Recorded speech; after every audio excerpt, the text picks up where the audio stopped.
Su Jok acupuncture சொல்லுவோம். சூ என்றால் கை, இந்த உள்ளங்கை. சோக் என்றால் கால் பாதம். இந்த கையில் உள்ள புள்ளிகளை தூண்டி எவ்வாறு நோயை குணப்படுத்துவது அப்படிங்கிறத பார்க்க போகிறோம். இது ரொம்ப ரொம்ப ரொம்ப ரொம்ப பயனுள்ளதாக இருக்கும். இந்த சுண்டு விரல் இருக்குல்ல, அது இந்த கை.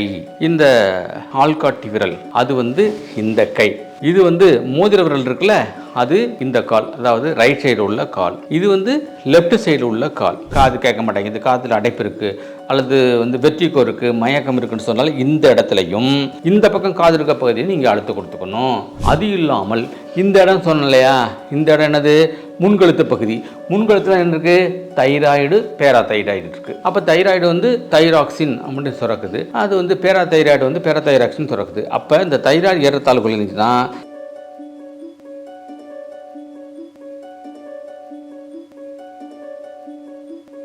ஹெல்த் கஃபே தமிழ் நேயர்களுக்கு வணக்கம். இன்னைக்கு மிக முக்கியமாக உங்கள் ஆரோக்கியம் உங்கள் கையில் அப்படிங்கிற தலைப்பில் பேச போகிறேன். இது என்னடா ஒருத்தர் ஆரோக்கியம் அவங்க கையில் தான் இருக்குது, ஓகேவா?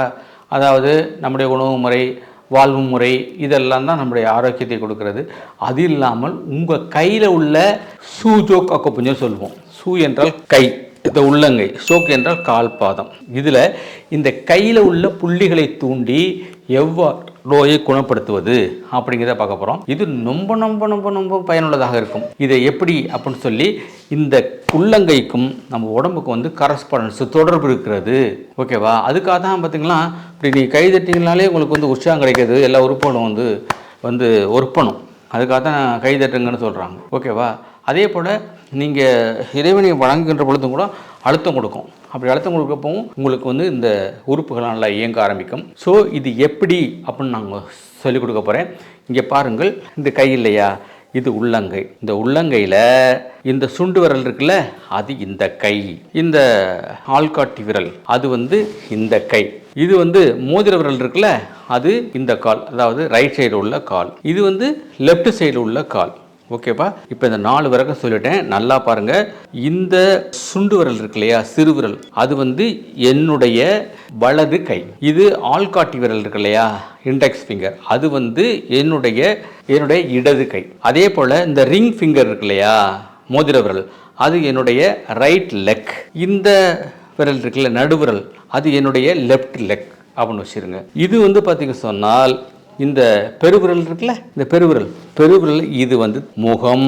இது என்னுடைய முகம். இது பார்த்தீங்கன்னா கழுத்து பகுதி. ஸோ இந்த ஏரியா பார்த்தீங்கன்னா நெஞ்சகம், நெஞ்சு பகுதி. அப்போ நெஞ்சு பகுதியில் என்ன இருக்குது? வெளியில் பிரஸ்ட் இருக்குது பெண்களுக்கு, ஆண்களுக்கு பிரஸ்ட் இருக்காது. பெண்களுக்கு பிரஸ்ட் இருக்குது. உள்ளே என்ன இருக்குன்னு சொன்னால் லங்ஸ் இருக்குது, ஹார்ட் இருக்குது, பெரிகார்டியம் இருக்குது. அடுத்து இந்த பகுதி லிவர் ஏரியா. இந்த பக்கம் இந்த லிவர் ஏரியா. இந்த பகுதி பார்த்திங்கன்னா சொன்னால் இது இப்படியே பார்த்திங்கன்னா பெருங்குடல் இருக்கும். இந்த உள்பகுதி, இந்த பகுதி பார்த்திங்கன்னு சொன்னால் சிறுகுடல் பகுதி. இப்போ இந்த கால், இதுவும் கால், இது கால் சொன்னோம் இல்லையா, 2 காலுக்கு என்ன இடையில இருக்குது? பிறப்புறுப்பு இருக்கிறது. அப்போ இந்த இடத்துல பிறப்புறுப்பு இருக்கிறது. அடுத்து இது பிறப்புறுப்புன்னு சொன்னேன். அடுத்து இந்த ஏரியாவில் பெண்களுக்கு கர்ப்பப்பை இருக்கிறது, ஆண்களுக்கு ப்ராசஸ் கிளாண்ட், சுக்கில சுரப்பி இருக்கிறது. இது தெரிஞ்சுக்கிட்டீங்க. சரி, அப்படியே இப்படி வந்தீங்கன்னு சொன்னால் இது தலைன்னு சொன்னேன் இல்லையா, இது என்னது? பின்தலை. இது என்னது?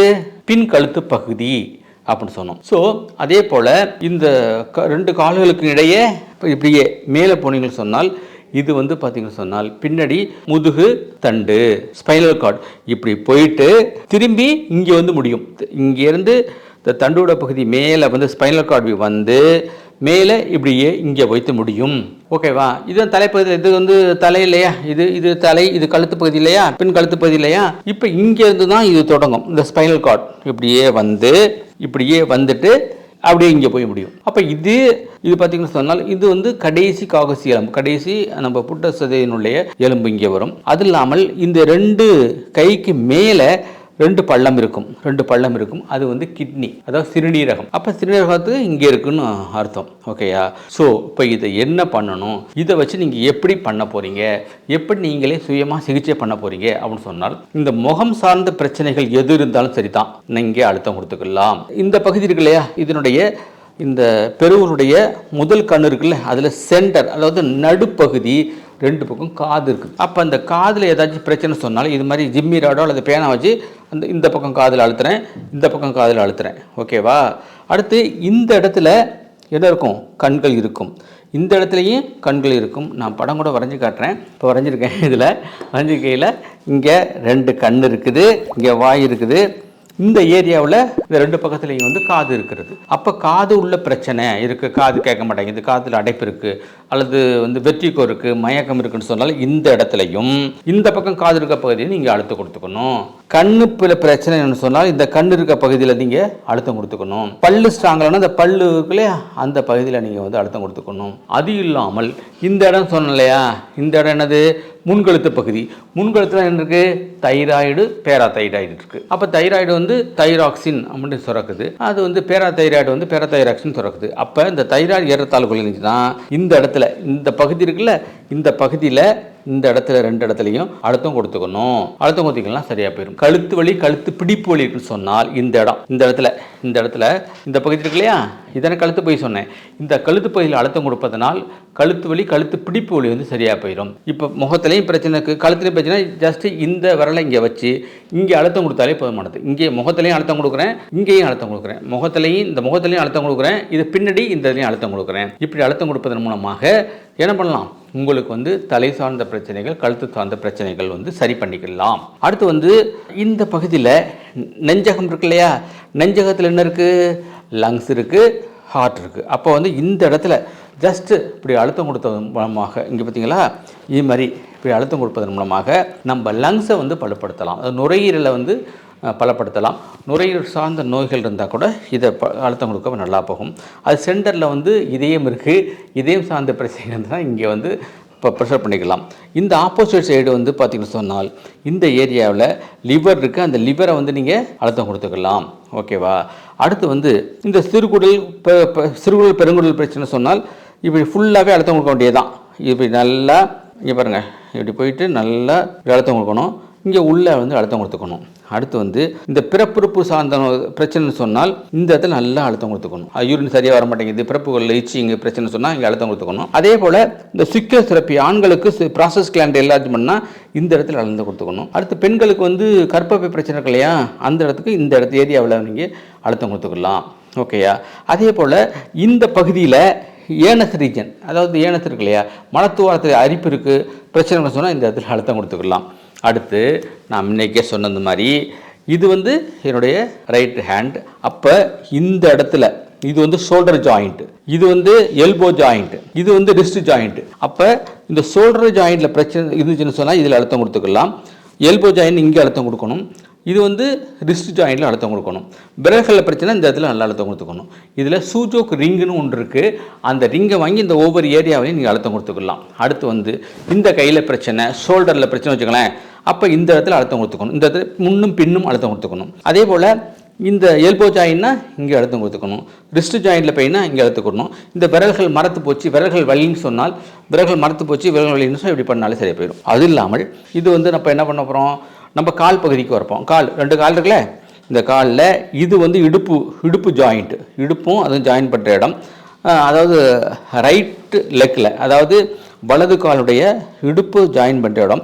அப்போ இடுப்பில் பகுதி இடுப்புடைய முன்பகுதியில் நீங்கள் இப்படி அழுத்தம் கொடுத்தீங்கன்னு சொன்னால் அது சரியாக போயிடும்.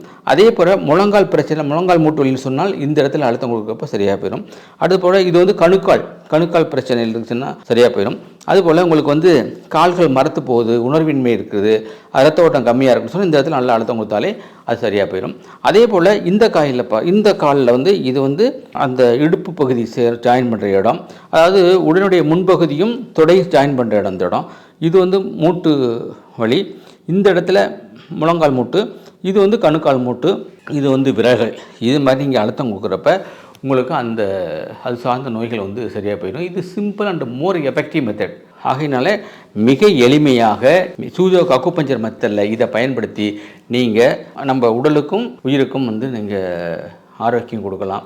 இதை செஞ்சு பாருங்கள். செஞ்சு பார்த்துட்டு கமெண்ட் பாக்ஸில் கமெண்ட் பண்ணுங்கள். அடுத்து வந்து இந்த மிக எளிமையாக நாங்கள் வந்து உங்களுக்கு சொல்லித்தரோம். 1 டே கிளாஸ் தான், ஒரு நாள் வகுப்பு தான். நீங்கள் வாரம் உள்ளவங்க இந்த கமெண்ட் பண்ணீங்கன்னு சொன்னால் நாங்கள் வந்து எங்கள் ஃபேக்கல்ட்டிஸ் வந்து எல்லா ஊர்லேயும் இருக்காங்க, அவங்களுக்கு வந்து சொல்லி தருவாங்க. இதை வச்சு நீங்கள் ஈஸியாக ஒரு ஆரோக்கியமான வாழ்க்கையை வாழலாம் என்று கூறி விடைபெறுகிறேன். நன்றி, வணக்கம். சந்திப்போம் அடுத்த காணொலியில். இந்த வீடியோ உங்களுக்கு பிடிச்சிருந்தா லைக் பண்ணுங்க, ஷேர் பண்ணுங்க, கமெண்ட் பண்ணுங்க. மறக்காம ஹெல்த் கஃபே தமிழ் சேனலை சப்ஸ்கிரைப் பண்ணிட்டு பெல் பட்டனை கிளிக் பண்ணிடுங்க.